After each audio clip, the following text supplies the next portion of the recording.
warahmatullahi wabarakatuh. Sahabat beriman, segala rezeki datangnya dari Allah Subhanahu wa Ta'ala. Di antara para nabi, Nabi Sulaiman alaihi salam adalah yang mendapat karunia kekayaan berlimpah dari Allah Subhanahu wa Ta'ala. Banyak sahabat beriman mengamalkan doa Nabi Sulaiman alaihi salam dengan harapan bisa mendapat rezeki serta kekayaan berlimpah seperti Nabi Sulaiman alaihi salam. Lantas, apa kisah doa Nabi Sulaiman yang dikabulkan Allah tersebut? Menonton video ini hingga akhir agar paham semua yang disajikan. Selamat menonton. Jangan lupa like, subscribe, serta tekan tombol lonceng untuk channel ini bisa berkembang.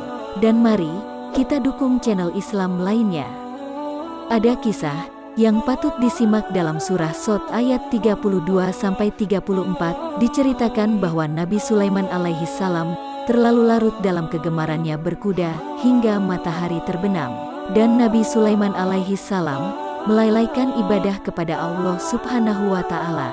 Kemudian Allah Subhanahu wa Ta'ala menguji Nabi Sulaiman alaihi salam dengan jatuh dari kudanya.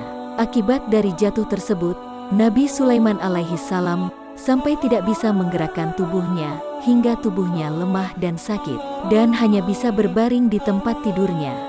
Kemudian, Nabi Sulaiman alaihi salam sadar dari kelalaiannya dalam beribadah kepada Allah Subhanahu wa Ta'ala, seperti yang tertulis dalam Al-Quran surah Shad ayat 35, yang artinya, "Ya Tuhanku, ampunilah aku, dan anugerahkanlah kepadaku kerajaan yang tidak dimiliki oleh seorang pun sesudahku, sesungguhnya Engkaulah yang Maha Pemberi."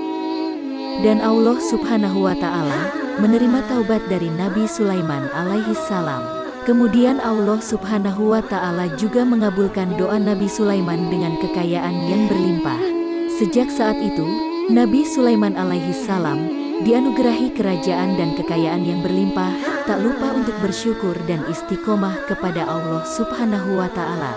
Dan kisah bersyukurnya Nabi Sulaiman alaihi salam tertulis dalam Al-Quran surah An-Naml ayat 19, yang artinya, maka dia, Sulaiman, tersenyum lalu tertawa karena mendengar perkataan semut itu. Dan dia berdoa, "Ya Tuhanku, anugerahkanlah aku ilham untuk tetap mensyukuri nikmat-Mu yang telah Engkau anugerahkan kepadaku dan kepada kedua orang tuaku, dan agar aku mengerjakan kebajikan yang Engkau ridhoi, dan masukkanlah aku dengan rahmat-Mu ke dalam golongan hamba-hamba-Mu yang solih." Sahabat beriman, pesan yang dapat kita ambil adalah bahwa meskipun sibuk dalam beraktivitas, jangan sampai meninggalkan ibadah kepada Allah Subhanahu wa Ta'ala sehingga lupa untuk bersyukur. Bila lalai atau hilaf, agar cepat bertaubat dan meminta ampunan kepada Allah Subhanahu wa Ta'ala.